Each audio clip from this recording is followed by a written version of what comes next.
3.6 तक कंप्लीट हो गई थी क्या? 3.6 का और 1 नंबर का 8 नंबर तक। 8 नंबर में दिक्कत है?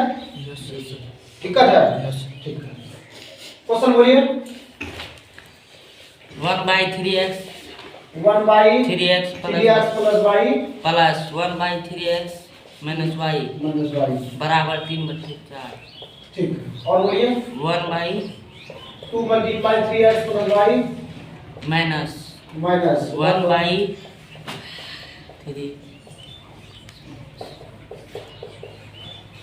है ना? यही ना? तो अब देखिए यहाँ कॉमन क्या, हम यही बोले थे कि जो कॉमन रहेगा उसी को मानना है ना?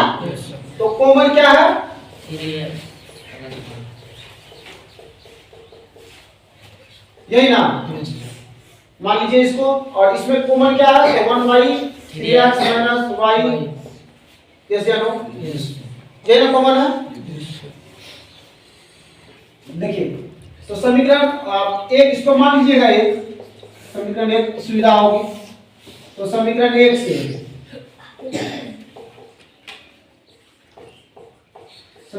क्या हो जाएगा? 1/3x प्लस y है ना? तो क्या हो जाएगा? m plus n equal to 3/4। समीकरण 3 है ना? समीकरण तो समझ रहे हैं सभी? बोलिए सभी समझ रहे हैं ना? समीकरण 2 से 1/2m माइनस 1/2, क्वेश्चन गलत तो नहीं ना है? सही 1/2m माइनस 1/8। तो 2 और 2 का एलसीएम 2 आएगा, तो m minus n minus 1/8। m minus n equal to minus 1/8। ये 2 यहाँ डिवाइड में है, इधर आएगा क्या होगा? क्या हो जाएगा? ये इधर डिवाइड में है, इधर आएगा क्या होगा? यानी कि ये भागा में है, इधर आएगा तो कौन चीज में हो जाएगा? गुना में स्वाभाविक सा बात है। तो यहाँ क्या हो जाएगा? मल्टीप्लाई 2 कट गया, तो m minus n equal to minus 1/4। ये समीकरण 4। यस या नो? कोई दिक्कत? समीकरण 3 और समीकरण 4 तो आप लोग सॉल्यूशन कर लीजिएगा, कर सकते हैं ना? बोलिए सॉल्यूशन कीजिए, सॉल्यूशन कीजिए जल्दी।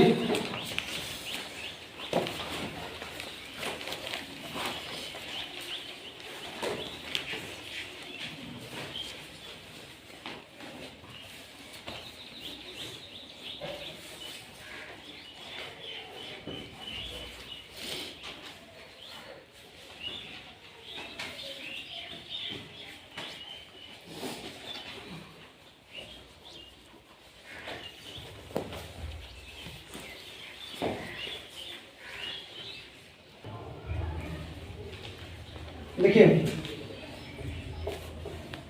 समीकरण 3 और 4 से समीकरण 3 क्या है? m प्लस n बराबर 3/4।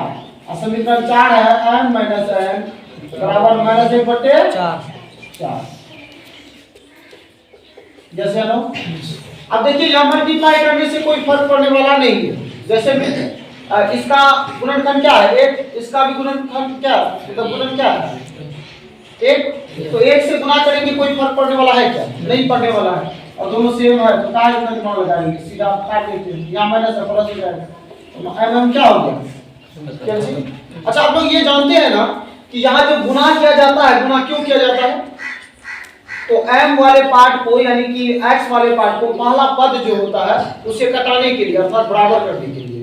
बात समझे? यहाँ 3 रहता है, यहाँ 4 रहता है, जिसमें 4 से गुना किया जाता है, यहाँ 3 रहता है तो 3 से गुना किया जाता है। ऐसा क्यों? इसी वजह से कि ये दोनों बराबर हो जाए और कट जाए, एक को वेरिएबल बचे, यानी कि एक को चर बचे, सिर्फ x बचे या y बचे या m बचे या n बचे।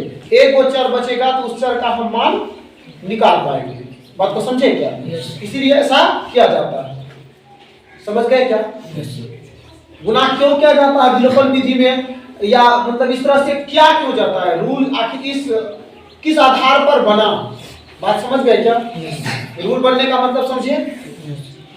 मतलब ये है कि पहला पद को खत्म किया जाता है। खत्म करने के लिए बराबर करना आवश्यक है, तो इसीलिए गुना किया जाता है। अब बोलिएगा कि सर क्या सिर्फ पहला पद को ही खत्म किया जा सकता है, दूसरा पद को नहीं?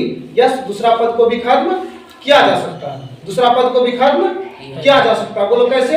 अब दूसरा पद में यदि सपोज करो एग्जांपल ले रहे हैं, ध्यान से देखिएगा, 2x + 3y = 4 और 3x - 2y = 5। तो आप क्या करते थे, इसमें समीकरण 1 रहता था, समीकरण 2 रहता था। ध्यान से समझिएगा, बहुत इंपॉर्टेंट बात है। ये समीकरण 1 रहता था, समीकरण 2 रहता था, आप क्या करते थे, इसमें 3 से गुणा करते थे, है ना? है ना? और इसमें 2 से गुणा करते थे, है ना? अब इस पद को खत्म नहीं करना चाह करके इस पद को यदि खत्म करना चाहते हैं तो ध्यान से देखिए क्या करना पड़ेगा। इसका गुणनफल यहाँ 2 से गुणा कीजिए, इसको 3 से गुणा कीजिए, तो 3 × 6 3 × 6 बराबर हो गया। बराबर हुआ? बराबर हुआ ना? अब बोलिए कि सर जी बराबर तो हुआ, लेकिन यहाँ प्लस हो जाएगा, दोनों टूट जाएगा। हाँ, यही होशियारी करना है। क्या करना है, ये इसका प्लस पद है तो प्लस पद दिया, यहाँ माइनस है तो यहाँ माइनस देना पड़ेगा। समझे? इसीलिए दूसरा पद को अक्सर नहीं लिया जाता है, पहला पद से ही हम लोग काम चलाते हैं। क्यों? कि पहला पद में अक्सर प्लस ही होती है, माइनस होता नहीं है। लेकिन दूसरा पद में क्या संभावना है कि सिर्फ प्लस ही होगा, माइनस भी हो सकती है ना? समझ में आया क्या?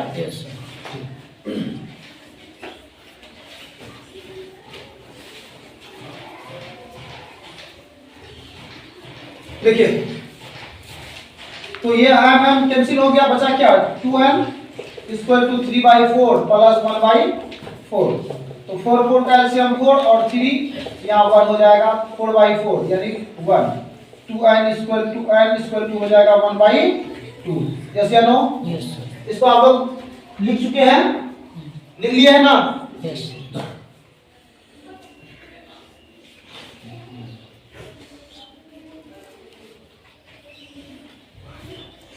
अब इसकी जरूरत नहीं पड़ेगी, सिर्फ वो लेट जो माने हैं जो उसी का जरूरत पड़ेगा। क्या कि किसको क्या माने थे, समझे बात को?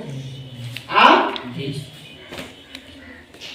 तो अब देखिए n का मान निकल गया। n का मान किसमें रखेंगे? समीकरण 3 या 4? 3 में रखने पर समीकरण 3 क्या है? m + n m + n n 3/4। ठीक है, तो n का मान क्या निकला? 1/2 3/4। m = 3/4 - 1/2। 4 और 2 का एलसीएम 4। 3 2 से डिवाइड करेंगे 4 2 टाइम्स, 2 × 2। 3 में 1 घटा, क्या बचा? 1/4। ये m का मान निकल गया, है ना? क्योंकि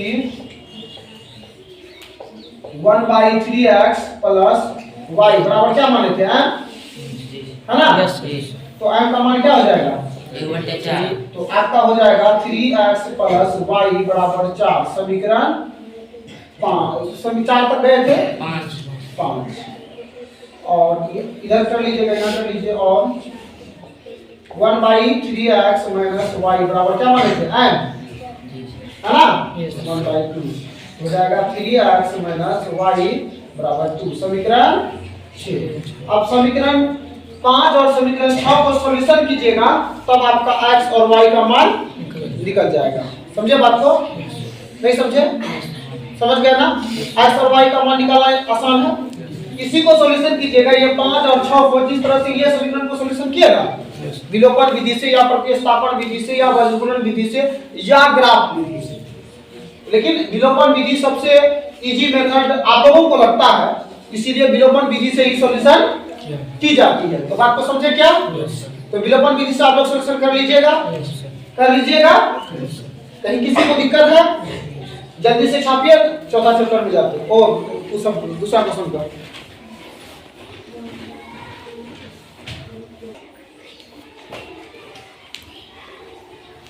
दूसरा नंबर का पहला नंबर क्वेश्चन है, ध्यान से सुनिएगा। ऋतु धारा के अनुकूल, ऋतु धारा के अनुकूल 2 घंटे में 20 किलोमीटर तैर सकती है। अनुकूल क्या होता है, प्रतिकूल क्या होता है, इस बात को आप लोग जानते हैं? जानते हैं? अनुकूल क्या होता है, प्रतिकूल क्या होता है? कभी कभी हम बोलते होंगे कि मेरे अनुकूल चलो तो रिजल्ट बहुत बेहतर होगा, मेरे प्रतिकूल चलोगे तो मेरा विरोध का सामना करना पड़ेगा। बात समझ में आ रहा है कुछ? अनुकूल मतलब क्या, देखो नदी की धारा जो है, यदि सपोज करो पूर्व से पश्चिम की ओर जा रही है, किधर, ईस्ट से वेस्ट की ओर, किधर जा रहा है, नदी में पानी जो है पूर्व से पश्चिम की ओर जा रही है, यानी नर्मदा नदी जा रही है, पानी जा रही है। तो आप भी पूर्व से पश्चिम की ओर जा रहे हैं, मतलब पानी भी जा रही है पूर्व से पश्चिम, और आप भी नाव में बैठे हुए हैं और आप भी जा रहे हैं पूर्व से पश्चिम, तो आपको ताकत कम लगेगी या ज्यादा लगेगा, कम, वो हो गया अनुकूल। क्या हो गया, लेकिन पानी जा रही है पूर्व से पश्चिम और आप आ रहे हैं पश्चिम से पूर्व, प्रतिकूल। क्यों, क्योंकि आपको धारा का विरोध सहना पड़ेगा। बात समझे आप, अनुकूल समझ गए, प्रतिकूल समझ गए क्या होता है आप, ठीक है। तो अनुकूल और प्रतिकूल शब्द को आप लोग समझ गए है ना, ठीक है।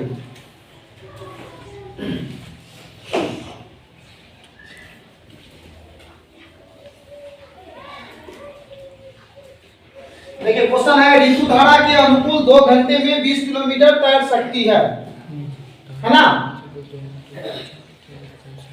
माना कि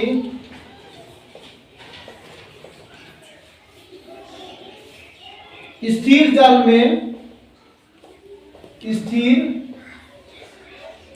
में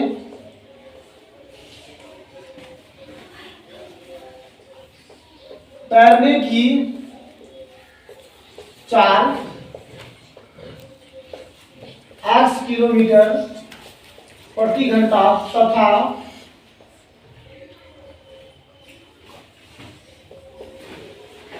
धारा की चाल y किलोमीटर प्रति घंटा है। मतलब जब कोई धारा नहीं थी, न पूर्व से पश्चिम की ओर जा रही थी, न पश्चिम से पूर्व की ओर आ रही थी, जल स्थिर था, पूरा शांत जल में नाव जब तैर रही थी तो उसकी चाल थी 8 किलोमीटर प्रति घंटा। ओके, समझ गए। और धारा की जो चाल है, धारा जो बह रही है, उसकी चाल है y किलोमीटर प्रति घंटा। इतना में कोई दिक्कत नहीं। अब आ जाइए, प्रश्न क्या कह रहा है। प्रश्न कह रहा है कि 2 घंटे में कितना तैर पाता है, 20 किलोमीटर, अनुकूल है ना।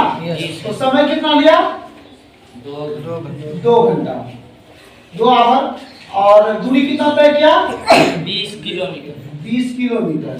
तो आप बताइए कि चाल क्या होगी। आप लोग जानते हैं चाल बराबर दूरी बटे समय, फॉर्मूला होता है। तो 20 बटे क्या हो जाएगा, यानी 10 हो जाएगा, 10 किलोमीटर प्रति घंटा चाल हो गया। ये कब, अनुकूल में। आप लोग चूंकि पढ़ चुके हैं कि अनुकूल में मतलब कि धारा की चाल, ध्यान समझिएगा, धारा की चाल और जो नाव की चाल थी, दोनों क्या हो जाता है, जुड़ जाता है। दोनों की मतलब आप भी ताकत लगाइएगा जाने के लिए और धारा भी आपको ताकत दे रही है, तो दोनों ताकत जुटा या विरोध किया, जुड़ गया ना। तो जुड़ गया, तो पहले जो वो नाव की चाल थी तो वो तो x था ही, और धारा की चाल y है, क्या है, y है। तो दोनों जुड़कर क्या हो गया, 10 किलोमीटर प्रति घंटा की रफ्तार से वो जा रही है।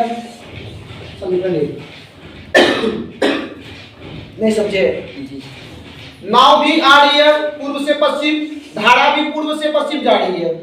तो आप नाव में जो ताकत लगा रहे हैं जाने के लिए, आपकी चाल और जो धारा की चाल है वो दोनों जुड़ करके ना बहेगी, स्पीड ज्यादा पकड़ेगा ना। तो दोनों चाल जुड़ा ना, तो जुड़ा तो x + y हो गया, कोई दिक्कत कहीं भी, ठीक है।